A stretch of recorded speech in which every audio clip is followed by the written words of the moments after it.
2 ரெய்டுகளுக்கு பயந்து போய் அதிமுகவை அமித்ஷாவிடம் பத்திரமாக அடமானம் வைத்த எடப்பாடி பழனிசாமி, அமைச்சர்கள் பத்திரமான இடத்திற்கு போவார்கள் என பேசுவதற்கு அருகதை இருக்கிறதா என அமைச்சர் ரகுபதி கேள்வி எழுப்பியுள்ளார்.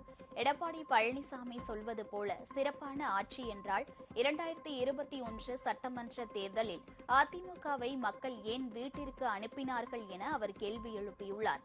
மகளிர் விடியல் பேருந்தில் பெண்கள் பயணிப்பதை பொறுத்துக் கொள்ள முடியாமல் லிப்ஸ்டிக் பஸ் என பெண்களை அவமதிக்கும் வகையில் அநாகரிகமாக நடந்து கொண்ட எடப்பாடி பழனிசாமி தற்போது பெண்களின் நலத்திட்டங்களுக்காக குரல் கொடுத்தேன் என நாடகமாடி உள்ளதாகவும் ரகுபதி வெளியிட்டுள்ள அறிக்கையில் விமர்சித்துள்ளார்.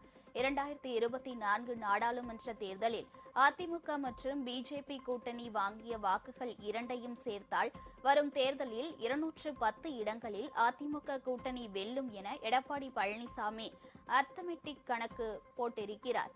பிஜேபியோடு கூட்டு சேர்ந்து அதிமுக நின்றிருந்தாலும் திமுக கூட்டணியை வென்றிருக்க முடியாது என்றும் ரகுபதி கூறியுள்ளார்.